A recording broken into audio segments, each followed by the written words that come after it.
My absolute pleasure to introduce to you all. We've got Damien George here today, who is the inventor of MicroPython, and he's bringing together a device called the Kookaberry to introduce to you as an educational coding tool. We also have Julian Dinsdale from AustSTEM here as well, and they'll be speaking to you today. We give them a warm round of applause to welcome them to the stage. Hi, I'm Julian. Damien. I'm an engineer, a passionate engineer. I chair the AustSTEM Foundation, and the AustSTEM Foundation is a charity, and we work with STEM throughout Australia. We advocate, we talk with governments, we talk with universities, we talk with all sorts of people. We mentor students, and we're a catalyst organisation for doing all sorts of different things in the STEM education.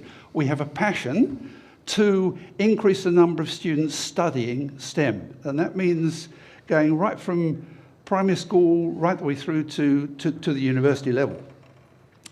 STEM, science, technology, engineering, mathematics, you don't get very far until you start looking at what the software associated with it. It's enabled by software, and hence that's why we're here today, because we would love to share with you some of the things we've been doing with Damien, with MicroPython over the past 1 or 2 years.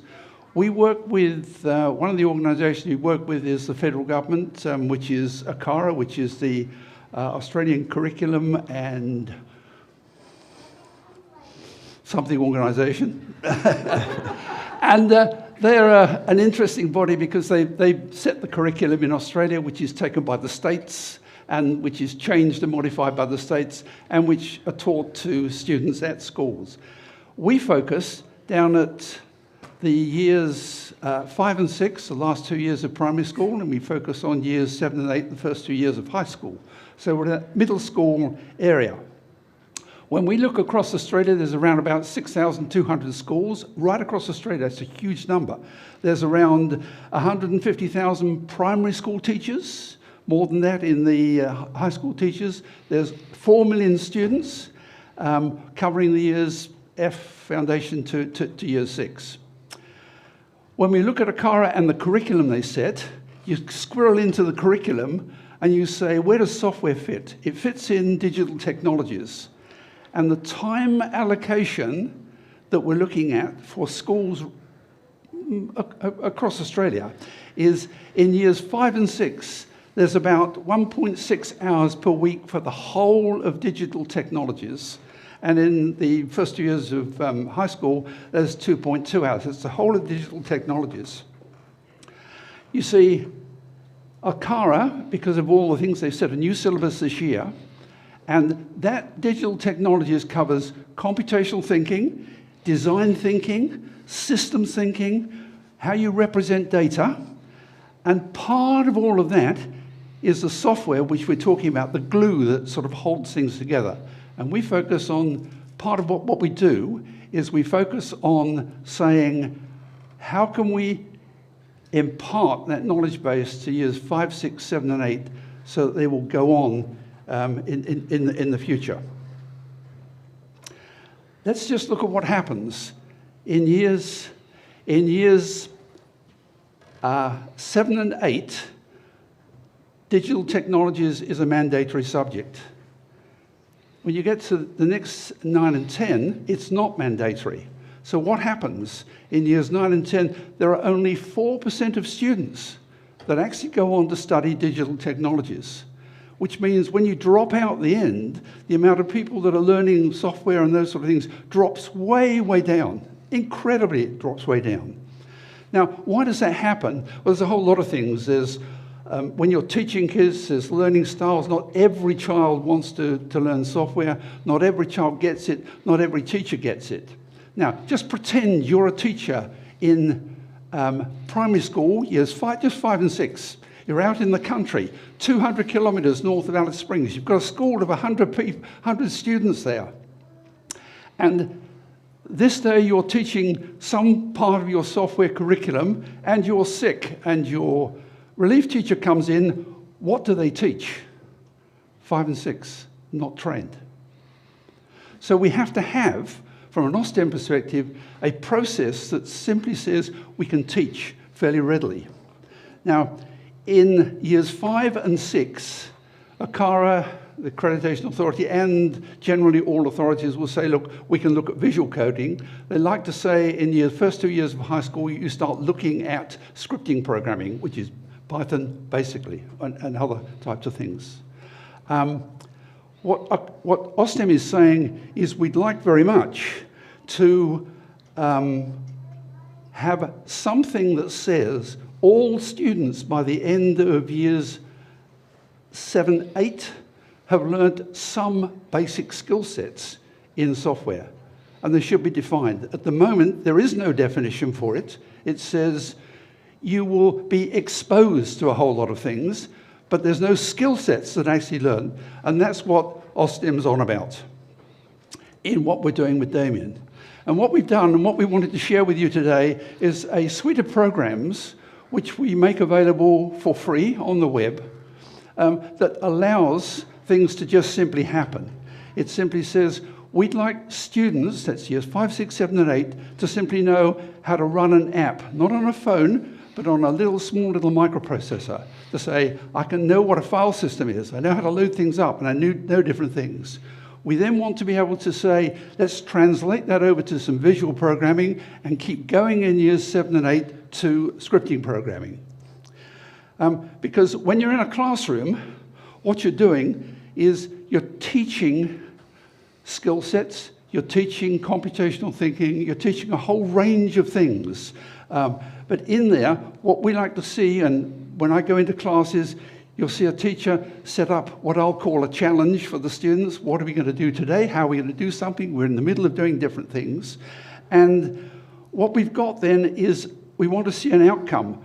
And what AustSTEM is trying to put forward is saying we'd like to see a skill set outcome as well, so that by the end of years 7 and 8, even if they don't choose to go on to study more digital technologies, they have a skill set that they'll keep with them for the rest of their lives in different things.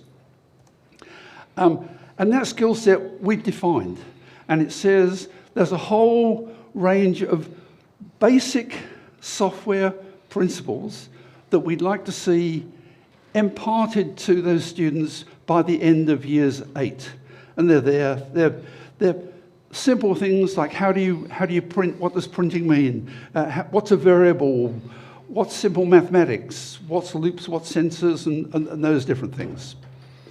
And we do that with a range of small little things. We've actually chosen a platform that was based on the Raspberry Pi 2040 in this example. We can use Picos you buy off the shelf, and we have what Damien's going to show you is a development which is called the Kookaberry, which has a whole range of other things in there that allows us to do a lot of things.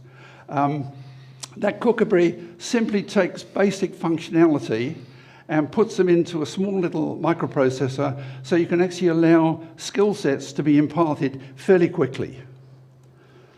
That little product range, right from a little Pico board right the way through, will support a whole range of little peripherals that you can buy very cheaply from different places. So in the real-time domain, you can start plugging things together and start being able to download apps and run something. Write simple visual programs with all the things there and do something, moving that right along to scripting programming. Over to Damien. Okay, thanks, Julian. Yeah, so Julian and I work together with AustSTEM and on the Kookaberry. Julian would probably say that I do the hard stuff, but I reckon Julian does the hard stuff because he's out there in the classrooms and getting it into the teacher's hands and showing how to use all the stuff. So I do the more technical side development. And so what Julian was saying is that we want to try and teach students and provide a way for teachers to easily teach the students from grade 5, 6 onward. And the key point here is that it's quite hands-on. So there's this device, the Kookaberry, which is this small little thing with a microcontroller on it and a few other parts. It has some wireless connectivity, so you can do lots of things with it, a display and some buttons. But the idea is that the learning comes from the hands-on, so you plug it in and Even turning a light on with some code, I think is a lot more interactive and leads to a lot more learning than having a screen where you turn, like you draw a box or something or print hello. So actually having a physical device, I think, is a big part of the learning process there. And as Julian mentioned, there's different kinds of hardware you can use. This one is made by, well, not made by AustSTEM, but associated with AustSTEM, and you can buy them. And so there are two parts to it. So there's the hardware side, which is this device or a Pico board, and then there's the software side, which is an app that we've made that you can download and allows you to easily program this device using either a visual programming, blocks, and I'll show how that works, and then there's an easy transition from blocks to scripting, so which is Python. The system is based on MicroPython, which is an implementation of Python that runs on little small microcontrollers. That's sort of just a detail. You can think of it as really just learning Python in the end.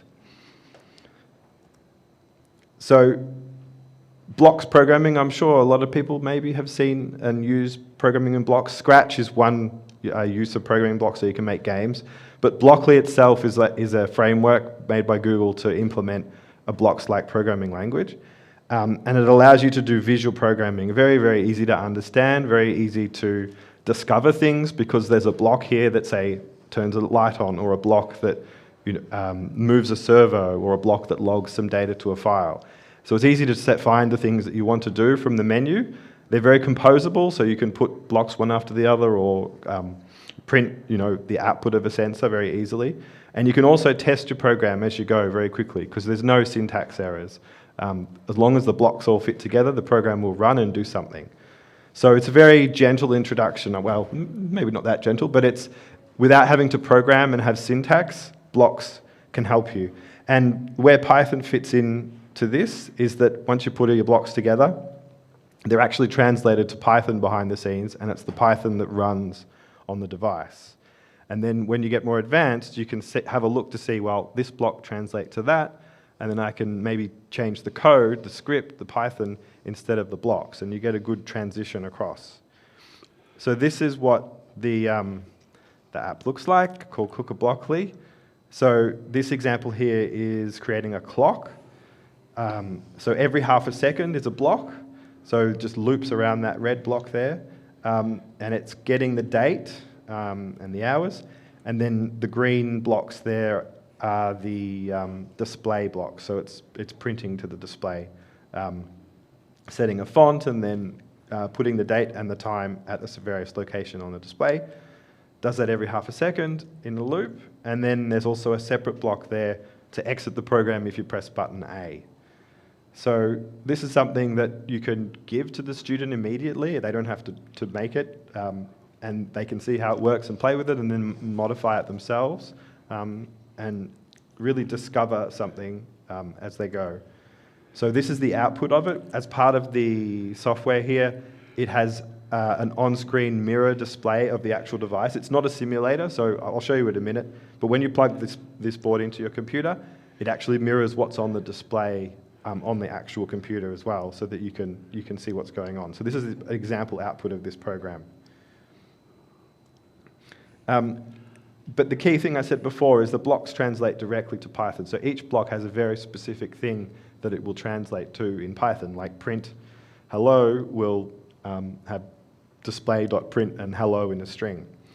So it can provide a very gradual translation for learning from visual programming to scripting programming. And the app here also allows you to do that. So this is another pop-up window here that's added. So this is the same clock example. So you have the blocks, you have the output, and then you also have the Python code that it translates to. It's a little bit of, in this case, the Python is a little bit complicated because it also has to support weekdays. But if you have a simple loop, I'll show you some simple ones later, the Python is very readable from the blocks. There's also, for those more advanced students, you can go remove the blocks and just have a REPL to interact with Python on the device directly. Here you can see the help menu, or the help text. And then on the right-hand side there, you can type in some code and then run it directly. So this is a fully sort of integrated development environment for the students to learn, so they can transition from blocks to Python code to a REPL and be able to do everything. So here's an example of the text, the script in the right-hand side there. That's the same clock example there. And you can also view the display running the code. So there's a run button. You can see there's a few buttons around to do different things, but run is the one you use to just easily run your code. So it's a very instant, type your thing, press run, type it, change it, press run again. And I'll try and demo some of this. Okay, so here is the actual live Kookaberry. So say we wanted to have an LED, we want to turn on a red LED. That's all we need to do. Program's already written. You can see if you press the show script, it'll show you what it's actually translated to. Sorry, this is a bit small, but I can't increase it. So all it is LED red on. So if we plug our device in, let's see if that... okay, so it automatically detected the device up here, so that's all they have to do. And then you can press run, and you won't, well, a little tiny red light came on there. If you can, okay, let's change the red, so we can drop down box here, so I want the orange light to go on instead. The code changes immediately, and if I press run, the orange light went on instead, okay? And then if in a control block, so let's say every 1 second, we want to not turn on, but let's say toggle instead. Toggle the red LED, and we'll get rid of the orange LED. That can go in the bin. So this should, every 1 second, toggle the red LED. So if we run it, yep, you can see the LED is not toggle red LED. There we go. Yep, so that's blinking at 1 hertz. So you can change 1 seconds to say maybe 0.1. And then if I press run again, okay, so it blinks at 10 hertz. So it's very easy to create blocks here, and you can also see the code on the right-hand side there that it's translated to. It's a little bit maybe unintuitive there, but it supports quite a lot of things. We've got, for example, display. You can print hello. If we run that, and I look at the output of the display here, you can see it printed hello. If I every 1 second print hello, then it'll keep printing hello. I can also clear the display every 1 second, and then it'll only print hello once. But you can play with the sensors. So for example, there's an internal accelerometer strength that you can, so let's print the internal accelerometer strength every half a second. So if I move it around, then this is the G-force that the device is experiencing. So it's very easy, you can see, to put blocks together. And then they can take the code here, and if they are more advanced students, can understand that and write some Python that does the same thing, or change it. So stop. There are a lot of other things. There's servos, control, radio. You can send wireless messages between Kookaberries. And also logging is very useful in a classroom. So for example, every second we want to log some data to a CSV file on the device. So this will just log the time, but we could say log the accelerometer value. So if I run that now, it's logging the data as we go. And then when we stop it, we can, it's actually a mass storage device. If you plug it into USB, it'll pop up as a drive, and you can download the CSV file and then load it into Excel, and you can you can have a look at what you logged. So there's a lot of opportunities for learning here. Let's go back to the slides. That demo worked quite well. Just some technical details about this app. It's written in C++, not Python, using Qt framework. The problem is there that it's hard to get into schools because a lot of schools use, say, Chromebooks, or don't like to install things on computers, and you need to have separate packages if they have a PC or a Mac. So what we're doing at the moment is rewriting this, what I just showed you, as a web app, so you can just run it in the browser directly. And we're actually using PyScript to do this. So PyScript is a new technology where you can use Python to write web apps, which is really cool. So Python's going to solve our problems here as well.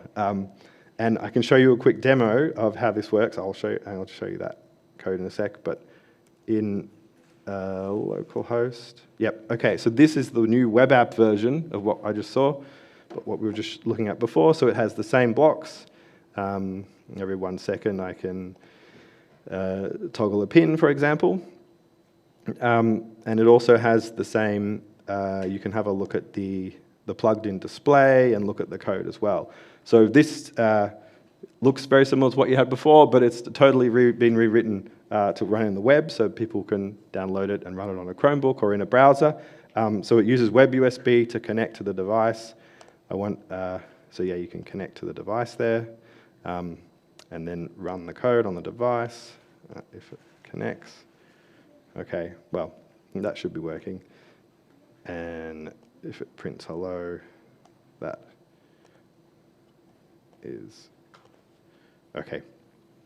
This is work in progress. But you can see the advantage here, we're actually writing in Python. That web app's actually written in Python. So here is just a very short snippet of some of the code from that web app, which is a kind of hybrid of JavaScript and Python together. You can see there's your typical JavaScript get element by ID, but actually written in Python. So this is, the students are not exposed to this at all. This is just a technical detail for you if you're interested. But you can see there's a lot of stuff behind the scenes that we're doing to make things very, very simple for the students. So there's a lot of hardware design that goes into this Kookaberry with the modules, making all the electronics work, making sure MicroPython runs on it well, making the apps for the front end for the students to use, plans for the teachers to go through as well. So there's a lot of things behind the scenes just to get students to be able to, say, flash an LED. But hopefully that leads to a lot of learning for them in the end. And I think that I'll hand back to Julian. Damien has done a tremendous job, absolutely fantastic. And I was going to show you just quickly some examples, but if you go to the AustSTEM website, all of what the code that Damien's written is up on the site. It's all free. There's no license fees or whatever. And so you can go there, download it yourselves, go and buy a Pico board for $10 or something and just run it. So I just wanted to show you quickly some of the interesting examples. We've had, over the last 1 or 2 years, unbelievable fun with kids using MicroPython in schools. We've got downloading apps or writing programs. In the middle there's one from Connected Ed Code, which is Karen and Jack down here. And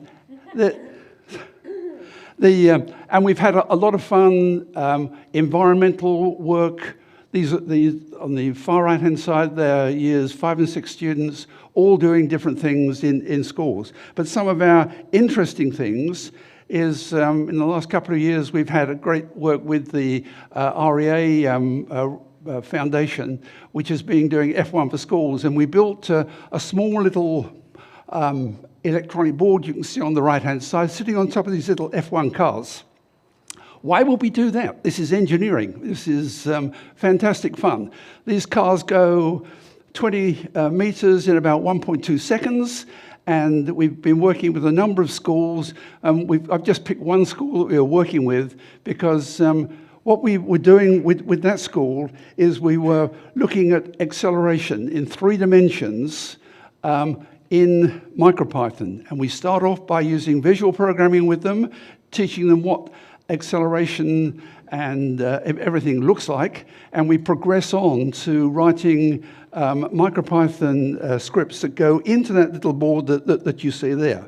We talk to them about how gravity works with the cars and all sorts of different things that go on there.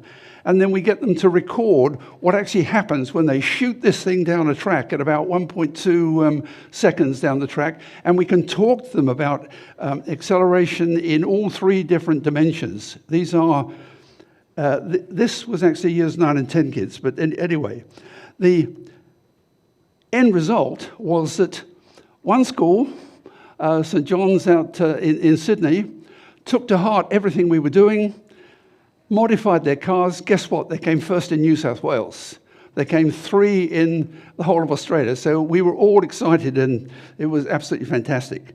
Another quick example is we worked with Jack and Renee with the University of Wollongong looking at cube satellites, MicroPython cube satellites for years 5 and 6, 7 and 8. And we did a whole lot of work getting the students to either build, create, put together cube satellites. The university did lectures on the CubeSats. Rennie and Jack did lectures on the different things. The students put all of the software together in a 1 or 2 or 3 day period. And with a series of lessons, there was a whole lot of students there that did it. And then in the end, they took the CubeSat up on a drone, flew it up 200 meters, and they all did unbelievably well. All were presented with certificates from the university, and we've had a great time. That took the visual programming through to writing MicroPython, and that's just one group of students. There were a couple of groups of students that went through, and we had an enormous time with the university. Absolutely fantastic. Thank you. Thank you, Damien.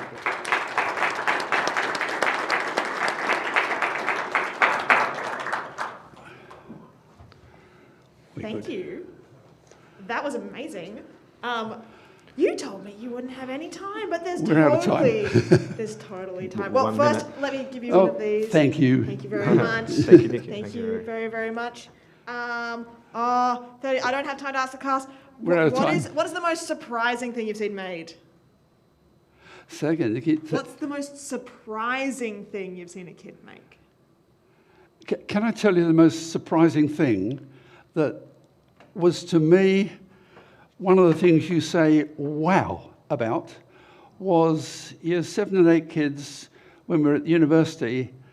These 2 young girls came up to me and held this screwdriver and said, what's this screwdriver? What is it? How do we use this screwdriver? They're in the middle of making software and everything, and they had not used a screwdriver before, and the elation on their faces, they focused on their task of getting things done where they could use a screwdriver, and they were absolutely beaming by the end of a couple of days. You've got no idea. It was absolutely unbelievable. That is wonderful. Yeah, it is. And you will all also be beaming with elation right now, and when you all come back after the next break, can we get another fantabulous round of applause? Thank you. Thank you, Vicky. Good. Thank you, Damien.